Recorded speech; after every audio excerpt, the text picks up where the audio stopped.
آج ہم بات کریں گے سورہ فتح کے بارے میں. جی. سورہ فتح یہ اس کا تدوینی اعتبار سے 48واں نمبر ہے 48. اور نزول کے اعتبار سے 26واں نمبر ہے. اچھا، یعنی پہلے آئی تھی پہلے نازل لیکن کیونکہ لکھی بعد میں ہاں گئی. بالکل، کیونکہ اچھا. اللہ تبارک و تعالیٰ وحی کے ذریعے سے ہی جی. نبی کریم صلی اللہ علیہ وسلم کو بتلاتے تھے کہ اس صورت کو وہاں رکھو، اس اچھا کو یہاں رکھو. اچھا. اس لیے وہ چھپنے میں ترتیب الگ ہے جی. اور نازل ہونے میں الگ ہے. جی ٹھیک. تو یہ ہے، اور یہ مدنی صورت ہے، یعنی ہجرت مدینہ کے بعد نازل ہوئی. ٹھیک. اور اس صورت کے اندر جو ہے یہ صلح اعظم کا ذکر ہے. صلح اعظم ایک ایسی صلح سرکار دو عالم صلی اللہ علیہ وسلم نے کی ہے. اس صلح کی برکات ایسی ہوئیں کہ اس کے بعد فتوحات کے دروازے پیغمبر اسلام اور اسلام کے لیے کھل گئے. جی. کہیں فتح خیبر ہو رہا ہے، کہیں فتح مکہ ہو رہا ہے، کہیں دیگر چھوٹی موٹی فتوحات ہو رہی ہیں. یہ صلح جو ہے گویا کہ یہ شان اسلام کا زبردست گیٹ وے بنا. تو یہ وہ صلح جس کو صلح حدیبیہ کہتے ہیں. جی بالکل. وہ یہ کہ نبی کریم صلی اللہ علیہ وسلم نے مدینہ میں رہتے ہوئے خواب دیکھا، اور خواب میں یہی اشارے ملے کہ آپ جو ہے جیسے وہاں مکہ گئے اور وہاں عمرہ کیا ہے، آپ نے حلق کروایا، بال کٹوائے، پورا ایک منظرنامہ دیکھا. جی. تو صبح بیدار ہوئے تو آپ نے ارادہ کر لیا کہ ہم جو عمرہ کرنے جائیں گے. اچھا. چنانچہ صحابہ کرام رضوان اللہ علیہ مجمعین کو تیار کیا، تقریباً 1,500 صحابہ، وہ جو پورا قافلہ آپ جو عمرے کے لیے روانہ ہوئے. سبحان اللہ. تاکہ جو خواب دیکھا سچا ظاہر، نبی کا خواب سچا ہوتا ہے. حدیبیہ کے مقام پہ جب پہنچی، جو مکہ سے باہر ایک مقام تھا، تو وہاں آپ کی اونٹنی بیٹھ گئی. اچھا. اب اونٹنی جو کہ جیسے خود نبی پاک صلی اللہ علیہ وسلم کا ارشاد ہے کہ وہ اللہ کے امر سے چلتی ہے، اللہ کے امر سے بیٹھتی ہے. اونٹنی حدیبیہ کے مقام پہ بیٹھ گئی، آگے چلی نہیں. اچھا. آپ نے وہیں پڑاؤ ڈال لیا، سارے وہاں ٹھہر گئے. اور آپ نے جو ہے حضرت عثمان رضی اللہ تعالیٰ عنہ کو اطلاع بھجوائی، ان کو قاضی بنا کے بھیجا کہ کفار مکہ کو یہ کہیں کہ ہم صرف عمرہ کرنے کے لیے آئے ہیں. اچھا. کیونکہ ان کو اطلاع ہو گئی تھی کہ نبی کریم صلی اللہ علیہ وسلم اتنا بڑا قافلہ لے کے پہنچ گئے. تو انہوں نے سوچا کہ کوئی جنگ کے احوال نہ ہو، انہوں نے بھی تیاری شروع کر دی. اچھا. تو آپ کو یہ خطرہ ہو کہ کہیں یہ نہ ہو کہ غلط فہمی میں مڑ بھیڑ ہو جائے. جی. تو حضرت عثمان رضی اللہ تعالیٰ عنہ کو قاضی بنا کے بھیجا کہ ان کو بتائیں کہ بھی ہم صرف عمرہ کرنے آئے، کوئی ہمارا جنگ و جدال کا ارادہ نہیں ہے. درست. تو چلے گئے.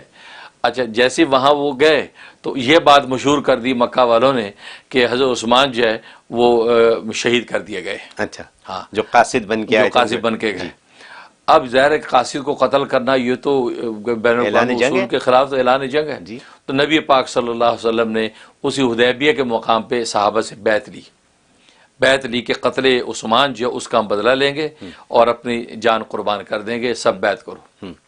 تو اس کو بیعت رضوان کہتے ہیں. تو سب صحابہ نے بیعت لی کہ بھئی ہم یا تو لڑیں گے اور یا شہید ہو جائیں گے، لیکن یہ پیچھے نہیں ہٹیں گے. اب یہ خبر جب کفار مکہ کو پہنچی تو وہ گھبرا گئے کہ بھئی یہ تو پورے جہاد کے اور قتال کی بیعت کرنے لگے ہیں، یہ نہ ہو کہ نیا جو ولولہ کھڑا ہو جائے. انہوں نے جلدی سے اپنے لوگ بھیجے اور کہا کہ بھئی یہ عثمان جو ہے وہ زندہ سلامت ہے. ان کو واپس بھیج دیا. عثمان رضی اللہ عنہ آ گئے. تو اور اس کے بعد انہوں نے قاصد کفار نے اپنے بھیج دیے، کہا کہ جا کر گفتگو کرو اور کہو کہ کوئی بات نہیں، ہم اس سال جو ہے آپ واپس چلے جائیں، اگلے سال آ کر عمرہ کر لیں. اس کے لیے صلح نامہ ایک تیار کر کے لائے. اچھا، اس صلح نامہ کے اندر شرائط بظاہر ایسی رکھی جس میں مسلمانوں کی تذلیل ہو رہی تھی. اچھا. مسلمانوں کی تذلیل ہو رہی تھی. یہ صلح نامہ لے کر آ گئے. حضرت صلی اللہ علیہ وسلم کے سامنے جیسے وہ صلح نامہ رکھا، آپ نے ایک ہی نظر نبوت ڈالی تو اس کی خامی اور نقائص پہچان گئے. جی. اور فرمایا کہ یہ تو ہمارے حق میں ہے. آپ نے فرمایا لاؤ سائن کرتے ہیں. اب عام مسلمانوں نے جب دیکھا کہ یا رسول اللہ صلی اللہ علیہ وسلم یہ تو ذلت کی بات ہے کہ یہ کہہ رہے ہیں کہ ابھی آپ واپس چلے جائیں اور اگلے سال آئیں، بغیر اسلحے کے آئیں اور صرف 3 دن عمرہ کر کے یہاں سے واپس چلے جائیں. ایک یہ شرط اس میں تھی. ایک یہ کہ کوئی اگر مسلمان ہو گیا اور مسلمان ہو کر جو وہ مدینے چلا گیا مکہ سے، تو آپ اس کو واپس کریں گے، ہمیں ہمارے حوالے کریں گے.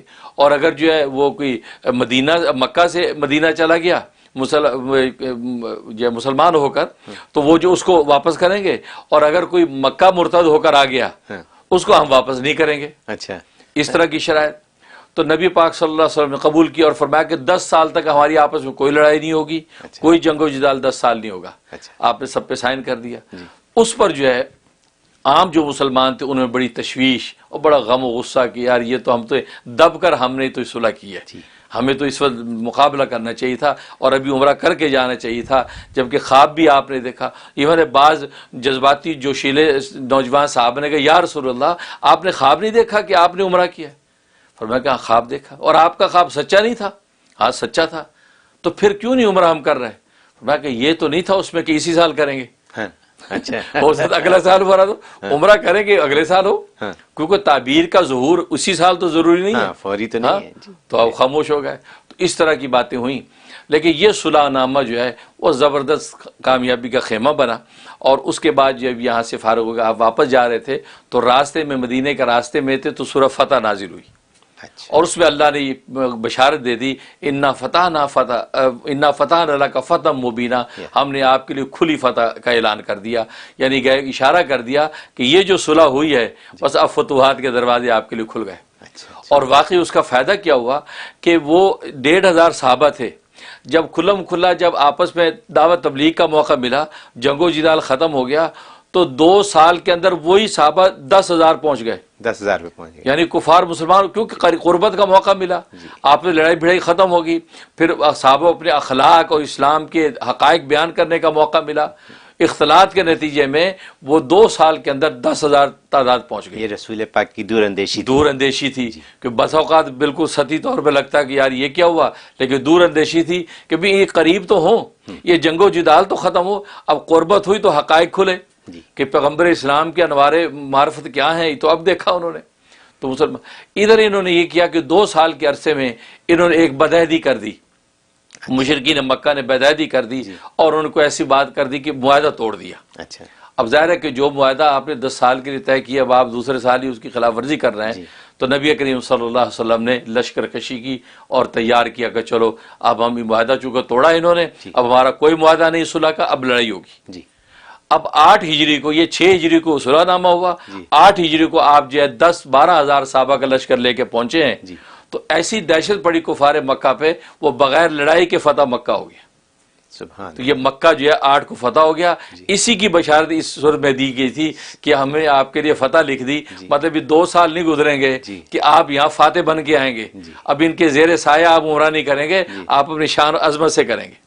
سبحان اللہ۔ تو یہ اس کا نام اسے سورہ فتح رکھا، کیونکہ اسے فتح مبین کا اعلان کیا، اور وہ جو صلح نامہ تھا یہ اس کی بنیاد بنی تھی کہ ایسی صلح، عظیم الشان صلح کے اسلام ہمیشہ کے لیے جزیرۃ عرب میں اس کا پرچم بلند ہو گیا، بغیر جنگ کے فتح، بغیر جنگ کے فتح۔ اور پھر اس کی بشارت اس میں یہ دی اللہ تبارک و تعالی نے اس صلح کی برکت سے کہ جس طرح صحابہ نے یہاں نبی کے منشا پہ اپنے منشا کو قربان کر دیا، باوجود اس کے کہ ان کے جذبات کچھ اور تھے، لیکن نبی کے اس کے اوپر انہوں نے صلح کو تسلیم کر لیا، دب کر بھی بھلے بظاہر معلوم ہوتا ہو، لیکن وہ انہوں نے تسلیم کیا، اپنی جانوں کی قربانی دینے کے لیے تیار ہو گئے تھے۔ تو اس کی بشارت یہ دی کہ بعد میں آنے والی امت قیامت تک اگر صحابہ کی اسی پیٹرن کے اوپر ایمان عمل صالح کی بنیاد پر کھڑی ہو جائے گی، ہم اسی طریقے سے ان کو فتح عالم عطا کر دیں گے۔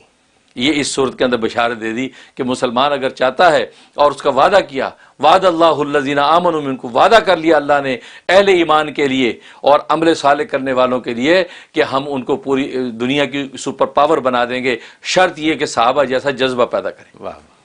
یہ اس میں بشارت بھی دی۔ یہ وہ صورت فتح ہے کہ جس کے اندر یہ حقائق واضح کیے گئے، اور اس طریقے سے اللہ تبارک و تعالیٰ نے اس صلح نامہ کے ذریعے سے سارے حقائق اور جو ہے کامیابیاں کھول دی تھی۔ بہت بہت بڑی، قیمتی اور اعلیٰ صورت ہے، بہت، اور بلکہ اس کے ہاں بالکل اہمیت کی حامل، اہمیت کے حامل ہے۔ اس لیے نبی پاک صلی اللہ علیہ وسلم جو ہے کہ اس کے اندر بڑے عجیب و غریب مضامین ہیں، صحابہ کے عجیب شان بیان کی گئی ہے۔ پھر منافقین جو خوش ہو رہے تھے کہ کیونکہ یہاں وہ ہو نہیں سکا، عمرہ نہیں ہو سکا اور واپس جا رہے ہیں، تو منافقین خوش ہو رہے تھے، تو پھر یہ آیات اتری تو منافقین کا ذکر بھی اللہ نے اس میں کیا کہ یہ نالائق بدبخت اس پہ پھپتیاں اڑا رہے تھے، خوش ہو رہے تھے، لیکن حقیقت یہ ہے کہ نبی نے جو صلح کی ہے یہ فتح کا پیش خیمہ ہے، اور 2 سال کے اندر ہی اس کے ثمرات ثابت ہو گیا نا، ثابت ہو گیا۔ جی، واہ، یہ ہوا۔ سبحان اللہ۔